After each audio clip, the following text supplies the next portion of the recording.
भारत में जो अमेरिका की एम्बेसी है, इन्होंने एक बड़ी अच्छी ट्वीट करी, लेकिन इस ट्वीट पर भारतीय बुरी तरीके से टूट पड़े और बहुत सारा रिप्लाई देना शुरू किया है। जानेंगे आखिर क्या हुआ है। तो वहीं दूसरी तरफ क्या भारत संग यूएस ने कौन सी ऐसी डील की है जो भारत के लिए बहुत महत्वपूर्ण है और भारत को टेक्नोलॉजी ट्रांसफर भी करेगा अमेरिका। जियोपॉलिटिक्स में बहुत कुछ चल रहा है, हमेशा की तरह जानने को मिलेगा बहुत कुछ। आइए जानते हैं इन खबरों को विस्तार से। तो आखिरकार नए साल में डोनाल्ड ट्रंप की तरफ से क्या आया संदेश, इस वीडियो को देख सकते हैं, जिस वीडियो में भावी नोबेल पुरस्कार पाने की कामना रखने वाले डोनाल्ड ट्रंप कहते हैं कि अगले साल हम चाहेंगे कि दुनिया भर में शांति हो और सुरक्षा हो।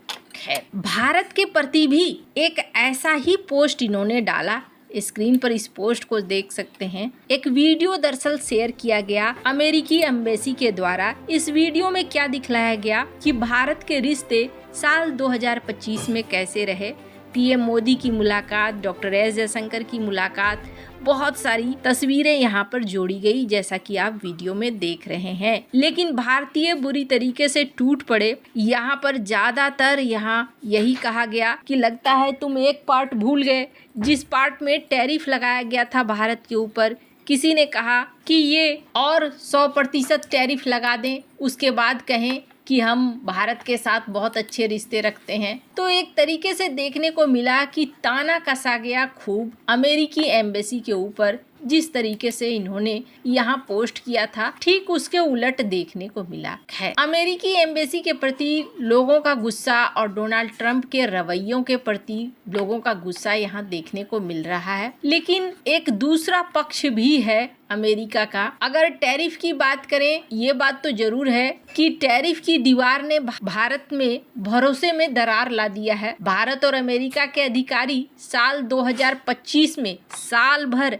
एक ट्रेड डील फाइनल करने के लिए संघर्ष करते हुए नजर आए। दोनों देशों के अधिकारी शुरुआती फ्रेमवर्क डील बनाने में मुश्किल से बातचीत में लगे हुए हैं, लेकिन ऐसा नहीं हो पाया। इस दौरान डोनाल्ड ट्रंप ने पहले भारतीय प्रोडक्ट पर 25% और फिर 25 को 50 में बदल दिया। कई दौर की बातचीत हुई, लेकिन इस बातचीत के बाद देखने को मिल रहा है कि ऐसा कोई आउटपुट निकल कर नहीं आया। अमेरिका के पहले के नीति निर्माता भी कारोबार सेक्टर में भारत के साथ इस तरह की सख्ती नहीं बरतते थे जिस तरीके से डोनाल्ड ट्रंप बरतने की कोशिश कर रहे हैं। और इसके पीछे कारण क्या है? कारण ये है कि डोनाल्ड ट्रंप भारत के एग्रीकल्चर सेक्टर में घुसना चाहते। ये वैसे तो दोनों देशों के लिए बहुत जरूरी है कि ट्रेड डील हो जाए। अमेरिका भारत का सबसे बड़ा ट्रेड पार्टनर बना हुआ है। भारत के कुल निर्यात का लगभग 18% अमेरिका में जाता था। अभी भी यहाँ पर एक्सपोर्ट ज़्यादा ही हो रहा है।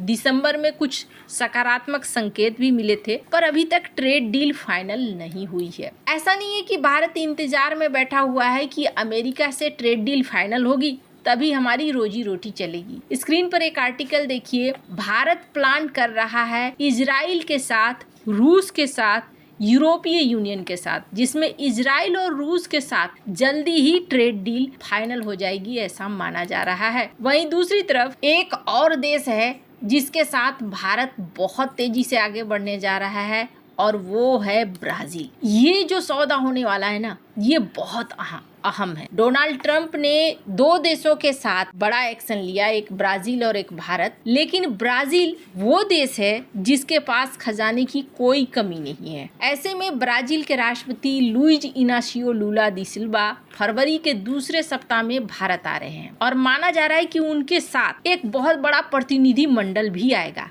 ब्राजील की मीडिया के अनुसार ये खास तौर पर व्यापार और निवेश के लिए है। यहाँ भारत के साथ खेती, व्यवसाय, टेक्नोलॉजी, उर्वरक, इन सब के बारे में बात होगी और करीब 20 अरब अमेरिकी डॉलर तक अपने लक्ष्य को ये पहुंचाना चाहते हैं। अभी मुख्य टारगेट डोनाल्ड ट्रंप के ब्रिक्स देश थे और ब्रिक्स देशों ने अब धीरे धीरे अपना एक मोर्चा बनाना शुरू कर दिया है। पर जैसा कि मैंने कहा, इस वक्त जो अमेरिका के साथ रिश्ते हैं ना, वो रिश्ते अप डाउन टाइप से हैं। स्क्रीन पे एक आर्टिकल देख रहे हैं। भारत की कंपनी एनटीपीसी के साथ एक बड़ा समझौता हुआ है और ये बड़ा समझौता भारत के लिए बहुत ज़्यादा फायदेमंद है। भारत ने हाल ही में अपने न्यूक्लियर नियमों को थोड़ा बदला है। आपको याद होगा भारत ने शांति बिल लाया था। इस बिल के अनुसार जो जोखिम थे उन जोखिम को लेकर हल निकाला गया।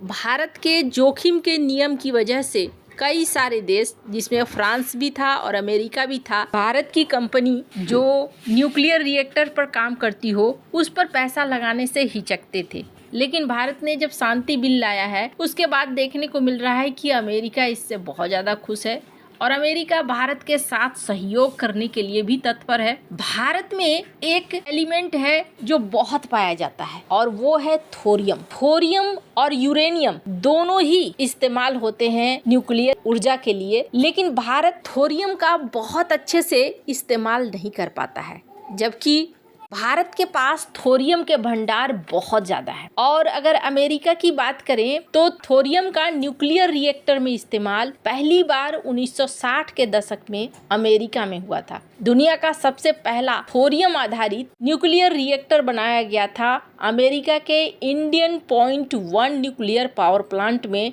जहां थोरियम को यूरेनियम के साथ मिलाकर ईंधन के रूप में इस्तेमाल किया गया था। भारत में थोरियम का न्यूक्लियर रिएक्टर में पहली बार इस्तेमाल 1990 के दशक में हुआ था, जब कामनी रिएक्टर को थोरियम से प्राप्त यूरेनियम ईंधन से चलाया गया था। लेकिन भारत ने कामनी रिएक्टर तो बना लिया, पर ये एक छोटा सा पहल था। भारत इसे बड़े रूप में करना चाहता है, क्योंकि अगर बड़े रूप में थोरियम का इस्तेमाल करने लगेगा तो भारत को यूरेनियम की जरूरत नहीं पड़ेगी, और पड़ेगी भी तो बहुत कम पड़ेगी। अगर भारत की बात करें तो खुद भारत के अंदर थोरियम का भरमार है, लेकिन यूरेनियम की मात्रा बहुत कम है। ऐसे में यूरेनियम के लिए भारत को निर्भर रहना पड़ता है दूसरे देशों के ऊपर। अभी अमेरिकी company clean core thorium energy CCTE के साथ भारत की NTPC ये साझेदारी करने जा रही है। इस साझेदारी से क्या होगा? इस साझेदारी से अमेरिका ने क्लियर कर दिया है कि भारत को वो टेक्नोलॉजी दो जिससे कि थोरियम का इस्तेमाल किया जा सके, भारत अपने एनर्जी सेक्टर को बदल सके। भारत साल 2047 तक 30 गीगावाट परमाणु ऊर्जा क्षमता हासिल करना चाहता है, और इस क्रम में CCTE जो अमेरिकन कंपनी है, इसका थोरियम ईंधन माना जाता है कि एडवांस है, और ये ईंधन भारत के पास जो मौजूदा हैवी वाटर रिएक्टर हैं इनमें बिना किसी चेंज के सीधे लोड किया जा सकता है। माना जा रहा है कि भारत के लिए ये गेम चेंजर होगा, क्योंकि भारत अपने देश के अंदर थोरियम जो है उसका इस्तेमाल कर पाएगा। लंबे समय तक रहने वाला ये थोरियम रेडियो एक्टिव कचरे और जोखिम को कम करता है। इसके अलावा ऑपरेटिंग लागत भी कम होती है और घरेलू संसाधनों में सुरक्षा भी बढ़ता है। इस वजह से माना जा रहा है कि अमेरिका की कंपनी के साथ ये डील भारत के लिए फायदेमंद रह सकती है। वैसे आपको क्या लगता है? इन सब मामले में आपकी क्या राय है? कमेंट कर जरूर बताएं। जल्द मिलते हैं नई वीडियो में नई खबर के साथ।